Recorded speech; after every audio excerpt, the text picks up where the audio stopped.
Hey, welcome back. I'm the Book Guy, and we are starting our new monthly theme of Middle Grade March. All this month we'll be talking about kids' books. Why? Because kids' books are great. Kids' books are bursting at the seams with action, mystery, and humor, and all in a very short amount of time. It takes a lot of skill to write a good kids' book and condense so much goodness into so few pages. And I would love to see this genre be more respected and considered as legitimate literature. Also, kids' books are a lot of fun, and it's okay to read books just for fun. Because let's face it, we could all use some lighthearted fun these days. And kids' books have a lot of heart and teach us important lessons. Sometimes even as adults, we need to be reminded of these great truths. But let's get into today's topic, Skulduggery Pleasant by Derek Landy. This dark fantasy has 15 books in its main sequence, plus a bunch of side novels, novellas, short story collections. Yeah, there's a lot going on in this world, but don't worry, I'll help you sort it all out and decide which ones you want to try. Now, this series can be quite dark. It deals with some spooky things, there's some violent deaths, and some light horror. Some people might freak out and say it's not kid appropriate. And yet Skulduggery's overwhelming popularity with children says otherwise. Children like to be scared. Still, the general advice is that these books are for ages 11 and up. One last thing, there was a lot that I liked about this series, but there was a lot I didn't like as well. So I'll be a bit mixed between praise and criticism for today's video. Now, let's have a look at what this story is all about, and we'll see if this series is going to be right for you. Stephanie's rich Uncle Gordon just died and left her his entire estate. Now, Gordon was a horror writer, and it turned out his stories were not entirely made up. Stephanie soon finds herself plunged into one of her uncle's stories. Now dark forces are hunting Stephanie, searching for a key that is now in her possession. Stephanie might be able to call on an old friend of her uncle, Mr. Pleasant, a mysterious wizard who is also a detective. Oh yeah, and he's dead. He's literally a skeleton held together by magic. Skulduggery Pleasant and Stephanie team up to find out what really happened to her uncle. And who are these people searching for the key? As they work together, Skulduggery might just teach her a little bit of detective skills and some magic. This is Stephanie's first step into a much wider world. This series has a very unique style and feel, and that's because it's actually using 4 different genres that don't normally go together. Those 4 genres are mystery, urban fantasy, horror, and comedy, or dark comedy if you prefer. So the stories themselves will focus on mystery, finding the clues, working the case, and a big reveal. Each book has a new crime and a new self-contained journey as we try to solve it, so there's plenty of intrigue. The urban fantasy is all the magic and the world building. Now, I want to give you a heads up, this series is very soft and light on magic and world building. It doesn't go particularly deep. When I first picked up this series, it's because I was looking for something similar to the Dresden Files, because Dresden will introduce a new fantasy species every book and delve deeper into the magic, and it draws on inspiration from multiple mythologies and histories to create a rich and vibrant world. Skulduggery doesn't do that. It's mostly just wizards throwing fireballs. Now, I think this level of world building is perfectly fine for kids, but for someone like me who likes the bigger fantasy worlds, this was a little frustrating. It's not a criticism though, I just want you to know what you're getting in for. The third genre is horror. Now, it's true that most horror films are sort of R-rated, but that doesn't mean all horror is R-rated. The first 3 Skulduggery books are actually rated for ages 9 and up, so a little bit younger than the rest of the series. Book 4 onwards is ages 11 and up. Most of the horror stuff is things like creepy spiders, zombies, serial killers, a torture chamber or 2. Gee, is that all? A lot of the really scary details are sort of skimmed over to keep it relatively light. Still, if you are considering this series for a child, I'd probably recommend read it yourself and consider whether you think it's appropriate. We'll talk more about horror and kids later. Also, if you want to be technical, you could debate whether this is horror or dark fantasy. I think it's horror, but I'm sure you can tell me how wrong you think I am. And the 4th genre is comedy. So this is a funny series. There's a ton of jokes, very tongue-in-cheek, dry humor. And yes, it's a horror comedy. You'd be surprised how well those 2 things go together. And all 4 of these genres come together to create a truly unique series. So this is a very soft magic system, meaning it's straightforward, it's not too complex, and yet it's also a very inconsistent magic system. All magic comes from knowing the true name of things, and if you know your own true name, then you become super powerful. This is true all the time.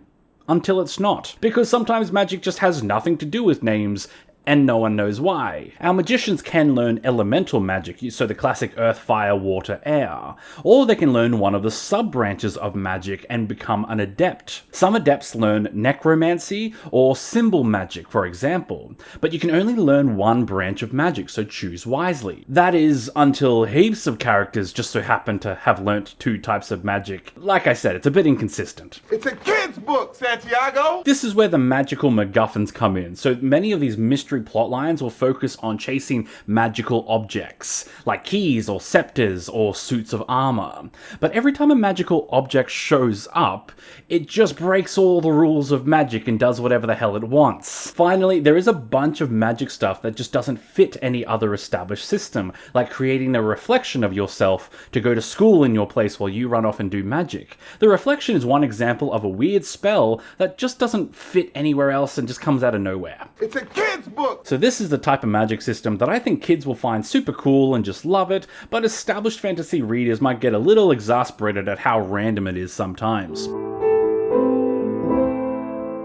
Derek Landy does some excellent character writing, although it may not be everyone's cup of tea. So our 2 main characters in this world are Skulduggery Pleasant and Stephanie, and you should know now, when Stephanie joins this world, she learns that names are where magic comes from, and sorcerers must hide their names, so she takes on a superhero persona, Valkyrie Kane, and goes by that for the whole series. I hope that's not too much of a spoiler, it is very early in the first book.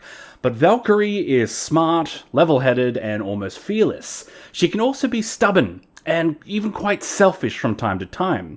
In short, she is a normal young person. I love when main characters are given real flaws instead of being presented as unrealistic paragons of what children should aspire to be like. Valkyrie can be frustrating at times when she doesn't make the right choice, but she is relatable and realistic. Skulduggery is a surprisingly layered character for someone who's only a skeleton. Hey! Skulduggery is one of the good guys. He uses his powers and his detective skills to fight evil, yet he has all the makings of a true villain buried deep down inside of him. He can be angry, vengeful, heartless. That's why he surrounds himself with friends and uses his power for good, because he knows how easily he could go bad. Skulduggery has a beautiful darkness to him, and we love him all the more for it. There's a pretty wide cast of important side characters here too. As a quick example, we have Tanith, the strong female warrior and butt kicker. Ghastly is the ugly old man who's actually the nicest person ever, and China, a beautiful temptress and a master manipulator. As you can see, all of these characters have a certain darkness to them. A major theme of this series is fighting evil, including the evil within. We all have a bit of darkness and light within us. Think like the yin and yang symbol. Sometimes the darkness can seem overwhelming, but ultimately we choose who we want to be. And I think the series is great at teaching kids that they have the power to choose. Both Skulduggery and Valkyrie struggle with their own darkness, and together they help each other remain as good people. In many ways, that's what this story is really all about. Now, I can't really talk about the plot just yet because I need to explain the structure. Let's dive into how all these books fit together. The Skulduggery books are usually listed as book 1 to book 15, but they're actually broken into multiple series. At least, that's how they were written. Derek Landy has spoken about this a few times. He originally signed a contract for 3 books, and the publisher would sit and wait and see how well they sold before committing to more.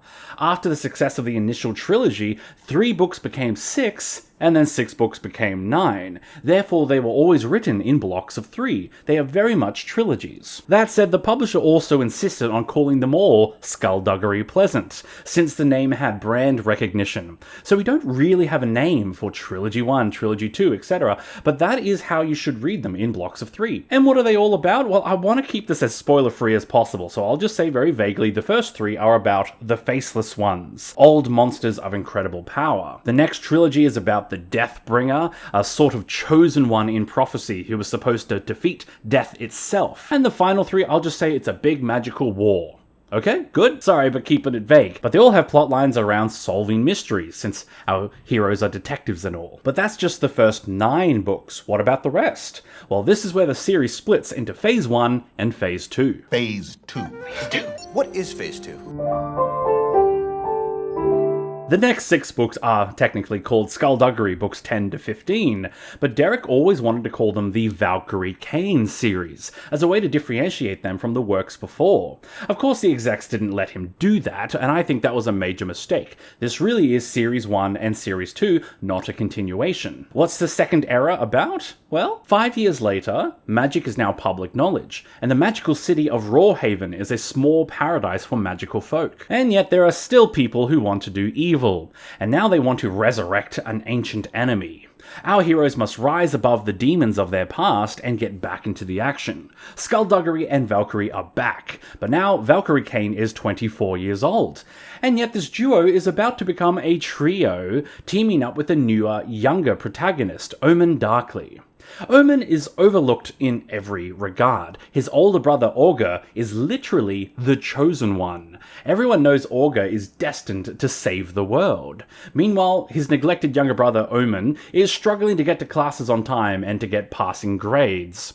But the very fact that Omen is overlooked might just make him the perfect ally. So these next 6 books, they don't use the trilogy structure of Phase 1. There's no smaller blocks here. This is one big story across 6 books. And I don't want to say too much about them other than there is a really good plot twist at the end of it. And yet, that's not really the end of it. Now, quick disclaimer, I have actually not read the books outside of Phase 1 and Phase 2. I know, I've only read 15 out of the 19 books in this series. I'm a fraud. You trusted me, and I failed you. But I just want to make you aware that they exist. So for your consideration, Derek Landy has officially kicked off Phase 3 of Skulduggery Pleasant, set 6 years later. The first book is A Mind Full of Murder, and the second book, A Heart Full of Hatred, actually comes out next month, in April 2025. It's supposed to be a trilogy, but we'll see. Next, Derek writes a lot of short stories and often puts them up on his website for free. In 2014, he compiled a bunch of them into this book, Armageddon Outta Here. He has written a few more short stories since then, but you can find most of them here. And finally, there are 2 standalone novels that aren't really part of the other phases. One is a side novel from 2013 called The Maleficent 7, all about Tanith, and it is technically set between books 7 and 8. And there's a prequel novel, Hell Breaks Loose,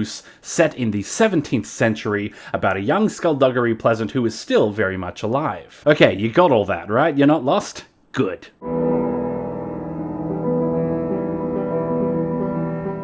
Now, you might be wondering why I haven't read all these bonus novels. Well, this is where I have to finally address one of the major problems with this series.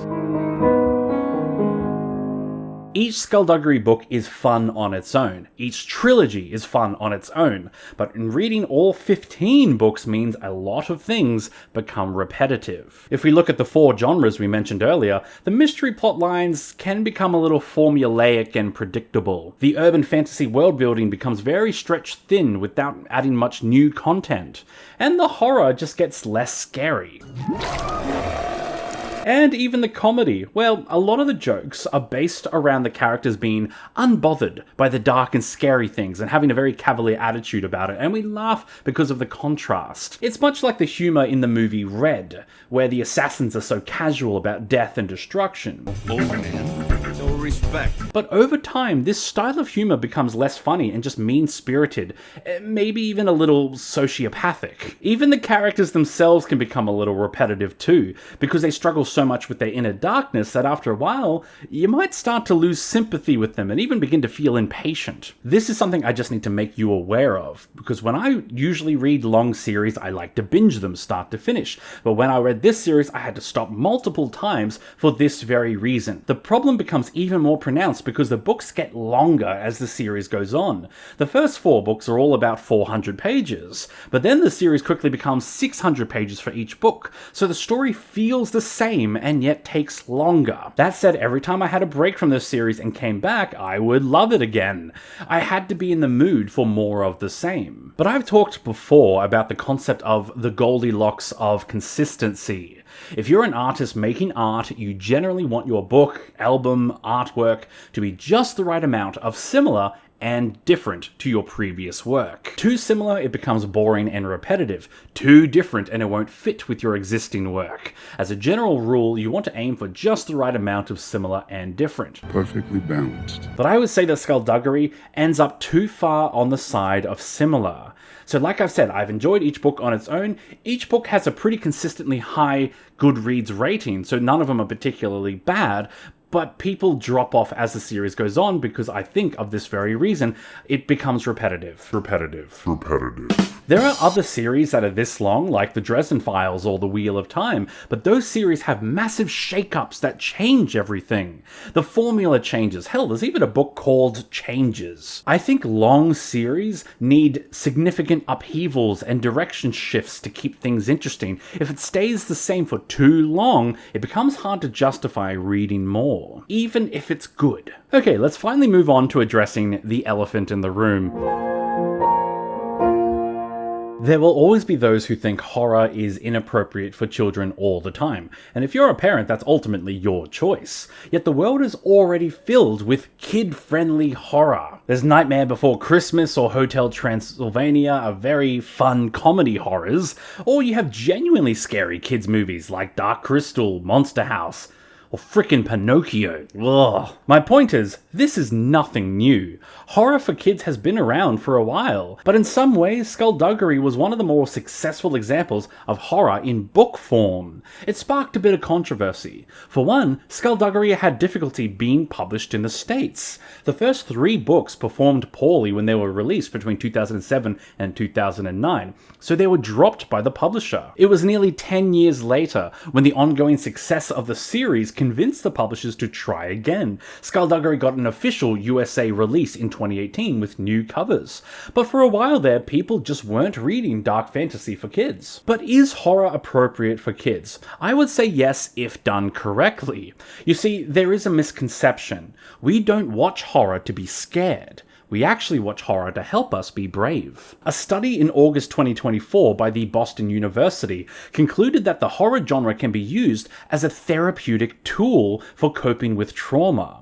They stated that horror media can serve a similar function to exposure therapy by allowing individuals to confront fear in a context where they know they are not in actual danger. So while reading a scary book will confront you with horror, you are also aware at all times that in reality you are perfectly safe. This helps us face our fears and ultimately overcome them. This is a life skill that many kids will benefit from learning. There is one other harsh reality that's worth mentioning here. Like it or not, kids are often exposed to horror in real life, whether they're ready for it or not. Children are often victims of war and displacement, not to mention domestic violence in the home, abuse, and bullying. It sucks. This world can be so cruel to children. As much as we'd all like kids to live in a world where they never have to experience horror, sometimes they encounter it anyway. That's why horror for kids is actually so important.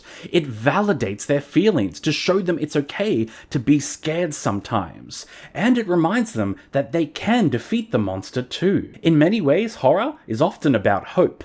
Hope that things will get better and that the horror will be endured. Skulduggery has so much healthy representation. First, the story is filled with women, and they're all different too. Some women are fighters, some are leaders, there's politicians, mothers, or detectives. They're shown as competent and capable time and time again, and yet they're never perfect.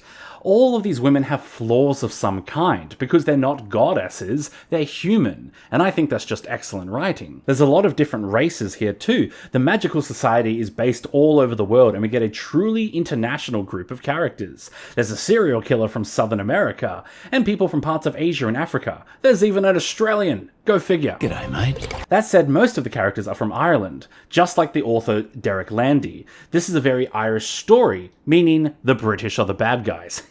This is also a very LGBT-friendly series, with several gay and bisexual characters that feature prominently not just as extras in the background. There's also a trans character in the second phase of the book called Never. Remember how our new protagonist in Series 2 is Omen Darkly? Well, he goes to school with his best friend Never, who is gender fluid. And every time they meet at the start of the day, Omen says, "Are you a boy or a girl today?" Sometimes Never says boy, sometimes they say girl. And sometimes Never says neither. Today I'm just me. And no matter what, Omen just rolls with it, because it's that easy to be kind. Also, Never has an actual personality too. They are more than just their gender identity. Plus, there's lots of mental health representation too, dealing with grief, depression, isolating behaviors, and PTSD. Yeah, this series has a little bit of everything. It's almost as if the Irish care a lot about human rights. Content warning, well, this one's tricky. There are a lot of dark topics. There's serial killers who talk about murder and commit murder. There's references to torture, there's monsters and giant spiders, and a general spooky Halloween vibe. One noteworthy horror scene though, in book 5, Mortal Coil, there is a surgery horror scene. That was the only time I thought, nah, that might have gone a little bit too far for kids. Also, a lot of people die in this series, just innocent people, side characters. There's a high casualty rate here. That might be worth noting too. So again, if you're considering this series for a kid of yours, you may want to read it yourself first, or consider the individual child. Some kids will love all this spooky stuff, others not so much. Is the ending worth it? Look, there are multiple endings throughout the series because of the whole trilogy structure. So trilogy 1, 2, and 3 all have a good ending, and I love the final book in phase 2 because that was a great final showdown. So all 4 of the endings are good ones. But here's the thing, the series does get repetitive, so I can't say that the ending, like the final ending, is worth it for everyone. You have to see how you go. If you read the series and you lose interest partway through, I encourage you to push to the next ending and use that as a stopping point. Then maybe come back to the next era later on if you find yourself in the mood for more of Skulduggery Pleasant. How much should you try? Well, the first book is excellent, it really is. It won a ton of awards, it's a classic, it's short and sweet. In fact, the whole first trilogy really does showcase the best of what the series has to offer. You can try those books and judge for yourself how much more you want to try. So good luck and happy reading. Thanks for watching. Next week we're discussing Nevermore, followed by Artemis Fowl and Percy Jackson, the entire universe. That'll be fun. There's plenty more kids' books to come this month. If you like this video, please tell me your thoughts in the comments below and subscribe for more. If you want to support what I do, I have a shop, I have a Patreon, and I have my own books, The Immortal Investigations. There are links to all of those in the description below. I'll see you next time. I hope you enjoy a good book today. Bye.